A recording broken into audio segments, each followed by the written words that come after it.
सुप्रभातम बच्चों, कैसे हैं आप सब लोग? स्वस्थ होंगे, आनंद से होंगे। बच्चों, प्रातःकालीन बेला में हिंदी के कालांश में आपका स्वागत है, अभिनंदन है। मैं रमेश चंद्र, कक्षा 12वीं की हिंदी पाठ्य पुस्तक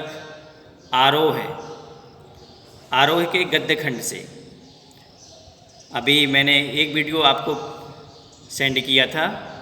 पाठ का नाम है काले मेघा पानी दे। क्या नाम है पाठ का बच्चों? काले मेघा पानी दे। और इस पाठ को लिखा है धर्मवीर भारती जी ने। किसने लिखा है? धर्मवीर भारती जी ने। इनके बारे में मैं पहले वीडियो में विस्तार से बता चुका हूँ। पाठ का आज जो शेष भाग रह गया है उसको पूरा करते हुए आपके पास ये वीडियो प्रेषित कर रहा हूँ। वीडियो को ध्यानपूर्वक सुनेंगे, समझेंगे, पाठ को पढ़ेंगे तो निश्चित रूप से आपको समझ में आ जाएगा। बच्चों, लॉकडाउन का जैसा कि आपको पता है चल रहा है, अभी विद्यालय खुलने में देर है, तो जो हम लोग वीडियो या नोट्स जो आपको बना करके भेज रहे हैं तो इनको आप लिखते जाइएगा। अपनी नोट्स बुक, अपनी जो नोटबुक हैं आपकी, उनमें लिखते जाइएगा। लिख करके नोट्स आपके पास कंप्लीट हो जाएंगे। जब भी स्कूल खुलता है तो फिर हम एक बार पुनः आपको सारे टॉपिक्स एक्सप्लेन कर देंगे, समझा देंगे। फिर इतना समय नहीं रहेगा कि हम आपको क्लास में लिखवाएं। आपको समझाएंगे, आपका क्लास टेस्ट होगा। तो यही आपसे रिक्वेस्ट है कि आप अपनी नोटबुक में लिखते चलें। लिखने की भी प्रैक्टिस हो जाएगी क्योंकि आपकी बोर्ड की एग्ज़ाम है। फिर इतना समय नहीं रहता है। फिर हिंदी जैसे सब्जेक्ट में आप इतना ज़्यादा फोकस भी नहीं कर पाते हो। तो जो आज पाठ का जो सार रह गया था, एक बार आपको रिकैप करते हुए पाठ के बारे में पुनः बताते हुए, क्योंकि आप भूल जल्दी जाते हैं। तो ये पाठ की जो विषय वस्तु है, ये मेघों को खुश करने के लिए, बादलों को खुश करने के लिए, जैसा कि मैंने बताया था आपको कि बिन पानी के सब सून, है ना। पानी गए न उबरे मोती मानुष चून, रही मन पानी राखिए बिन पानी सब सून, पानी गए न उबरे मोती मानुष चून। तो जल ही जीवन है अनेक प्रकार से। तो कृषि के लिए, हर एक एक्टिविटीज़ के लिए, हर एक क्रियाकलाप के लिए जल की आवश्यकता होती है। तो हमारे ग्रामीण क्षेत्रों में अभी भी गांव में देखा जाता है कि आषाढ़ के महीने में जब जल नहीं बरसता है, बादल तो खूब होते हैं लेकिन बारिश नहीं होती है, हवा चल जाती है, मेघ उड़ जाते हैं, बादल उड़ जाते हैं। तो किसान अनेक प्रकार से जप करते हैं, पूजा पाठ करते हैं, अखंड रामायण का पाठ बैठाते हैं अपने अपने धर्मों के अनुसार मेघों को खुश करने के लिए। तो इसी प्रकार से उसी अंधविश्वास को लेते हुए या उसी एक कह सकते हैं मान्यता को, समाज में जो हमारी मान्यता है उसी के आधार पर काले मेघों को खुश करने के लिए इंद्र सेना, जो बच्चों की सेना है, वो घर घर जा कर के, यानी इंद्र की सेना घर घर जा कर के पानी मांगते हैं और महिलाएं उनके ऊपर जो संग्रह किया हुआ पानी है वो छिड़क देते हैं। फिर वो जब गीले हो जाते हैं तो मिट्टी में लौट जाते हैं, बिल्कुल भूत जैसे बन जाते हैं। फिर सब कपड़े उतार करके और ये गीत गाते हुए कहते हैं, बोल गंगा मैया की जय, काले मेघा पानी दे, गगरी फूटी बैल पियासा पानी दे, गुड़धानी दे, काले मेघा पानी दे। इस प्रकार से गीत गाते हुए टोली की टोली गलियों में निकलती है। तो ये जो लेखक हैं वो अंधविश्वास को कहते हैं, सब अंधविश्वास हैं। उनकी एक बड़ी बहन होती है जिनको जीजी कहते हैं, यानी उनकी माता जी की उम्र से भी बड़ी उम्र की थी, उनको जीजी कहते हैं। गांव में हम लोग यहाँ शहरों में दीदी भी कहते हैं, कुछ लोग जीजी कहते हैं। तो जीजी थी, तो लेखक उनका बहुत रिस्पेक्ट करते थे, बहुत सम्मान करते थे। लेकिन जब जीजी कभी कभी अनेक प्रकार के अंधविश्वासों को करती थी या उनसे करने के लिए आग्रह करती थी, जीजी उनको बहुत प्यार करती थी।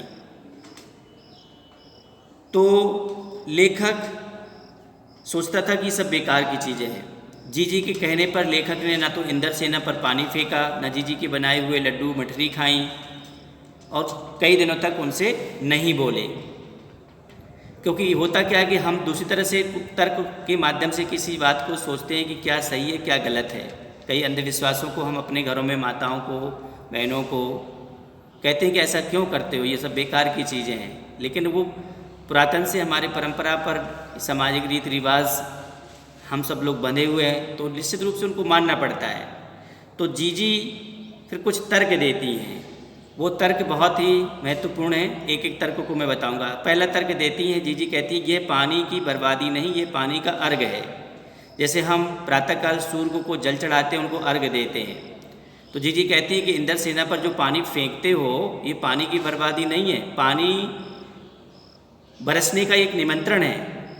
फिर दूसरा पॉइंट जीजी समझाती हैं लेखक को, कहती है कुछ पाना है तो पहले कुछ देना होता है, दान को सबसे महान कहा गया है, दान के लिए त्याग करना अनिवार्य है। निश्चित रूप से अगर हमें कुछ पाना, जैसे हमें मान लीजिए बहुत अच्छी नौकरी प्राप्त करनी है, तो निश्चित रूप से हमें अपने सुखों का त्याग करना पड़ेगा। तो कह रहे हैं कि दान जो है ये सबसे महान कहा गया है और दान के लिए त्याग करना पड़ता है। हमें अपनी आवश्यकताओं, जैसे मान लीजिए हम कोई यज्ञ हो रहा है, यज्ञ के लिए दान देंगे तो हम कुछ ना कुछ अपनी आवश्यकताओं का समर्पण करेंगे, अपनी आवश्यकताओं को रोकेंगे, तभी वो जो धन हम अपनी आवश्यकताओं पर खर्च करने जा रहे हैं वह दान हम दूसरों को देंगे। किसी गरीब को दे सकते हैं, कथा भागवत हो रही है वहाँ पर दान देते हैं, कोई पुण्य कार्य हो रहा है वहाँ पर दान देते हैं, तो कह सकते हैं कि ये समर्पण है। तो समर्पण अपनी इच्छाओं को, अपनी आवश्यकताओं को रोक करके, उनमें कुछ कमी करके तब हम ये दान देते हैं। इसी प्रकार से हम पानी जो सहेज कर रखे हुए वो भी इंद्र सेना पर फेंकेंगे तो हमारा एक तरह से समर्पण है, हमारा ये दान है।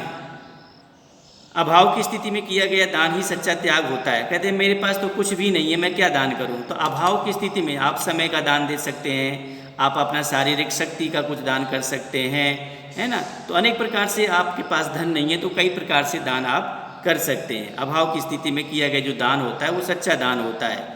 खुद भूखे रह करके 4 रोटी है, 2 रोटी, एक आपसे ज़्यादा कोई भूखा है उसको खिला दीजिए, तो वो आपका महान दान हो गया।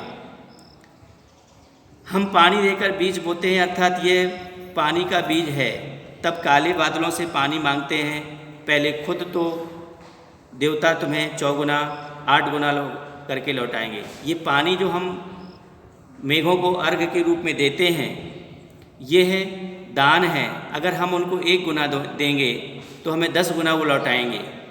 एक व्यक्ति का आचरण ही सबका आचरण बनता है। अब सोचें कि हमारे अकेले से करने से क्या होता है। अगर सबको यही सोचेगा कि हम अकेले ऐसा करेंगे तो क्या होगा, हम अकेले करेंगे तो ऐसा क्या होगा, हर व्यक्ति सोच ले कि मुझे अपने में सुधार करना है, तो निश्चित रूप से बहुत बड़ा परिवर्तन हो जाएगा। 50 वर्ष के पश्चात लेखक सोचता है कि हम देश के लिए क्या कर रहे हैं। राजनीतिक स्वतंत्रता मिलने के बाद भी हमें अपने देश के संस्कारों को समझ अभी तक नहीं आई। भाई हमें स्वतंत्रता मिल गई, हमारा शासन हो गया, फिर भी हमें अपने संस्कारों की समझ में नहीं आई। हम मॉडर्न बनते गए, हमारे संस्कारों के पीछे कुछ ना कुछ वैज्ञानिक तथ्य छिपे रहते हैं। ऐसे नहीं संस्कार बनाए गए हैं, उनको हमारी जो मान्यताएं हैं निश्चित रूप से वैज्ञानिक आधारों, वैज्ञानिक तथ्यों पर आधारित हैं और उनसे निश्चित रूप से हमें लाभ मिलता है। त्याग करने से हम पीछे हट जाते हैं। लेखक कहता है कि आज आदमी अत्यधिक स्वार्थी हो गया है। निश्चित रूप से हम अपने छोटे छोटे स्वार्थ के लिए बहुत बड़ा देश का, समाज का नुकसान करते हैं। ये बातें लेखक के मन को कचोटती हैं, लेखक के मन को दुखित करती हैं। हम चारों ओर फैल रहे भ्रष्टाचार को लेकर बातें करते हैं, लेकिन खुद ही भ्रष्ट रहते हैं, खुद ही अपना आचरण अच्छा नहीं करते हैं, तो भ्रष्टाचार कैसे दूर होगा। यदि हम सोचें तो एक स्तर पर हम सभी स्वयं को उसी भ्रष्टाचार के अंग बना हुआ पाते हैं, क्योंकि कोई व्यक्ति अन्याय कर रहा है, उसका हम विरोध नहीं कर रहे हैं, तो वो भी एक तरह से भ्रष्टाचार में लिप्त हो जाना ही होता है। पैसा कोई मांगता है, उसका विरोध नहीं करता काम कराने के लिए, हम पैसा देते हैं, तो निश्चित रूप से हम भी भ्रष्ट हैं। आवाज़ उठानी चाहिए। काले मेघा दल के दल उमड़ते हैं, पानी झमाझम बरसता है, पर गगरी फूटी की फूटी है। सब कुछ हो रहा है, प्रकृति में परिवर्तन हो रहा है, मेघ पानी बरस रहे हैं, लेकिन जिस हमारे पास पात्र ही हमारा फूटा है जिसमें पानी भरना चाहिए, तो पानी फिर कहाँ से उसमें टिकेगा, पानी नहीं रहेगा। बैल प्यासे के प्यासे ही रह जाते हैं, क्योंकि ना हमारे पास पोखर है, ना तालाब है, ना उनकी ठीक से व्यवस्थाएं हैं। तो आखिर कब बदलेगी यह स्थिति। लेखक एक प्रश्न करता है कि इस तरह से देश आज़ाद हो जाने के बाद भी यह स्थिति अगर बनी रहेगी तो ये स्थिति बदलेगी कब। तब बदलेगी जब देश का नागरिक जागरूक होगा, देश का बच्चा बच्चा जागरूक होगा, अच्छे कामों के लिए सभी लोग निकलेंगे, अच्छे आचरण करेंगे, देश की तरक्की के लिए सब लोग समर्पण करेंगे, तब देश में परिवर्तन होगा, तब हमारा देश खुशहाल होगा। इस प्रकार से बच्चों पाठ यहीं पर समाप्त हो जाता है। जय हिंद, जय भारत।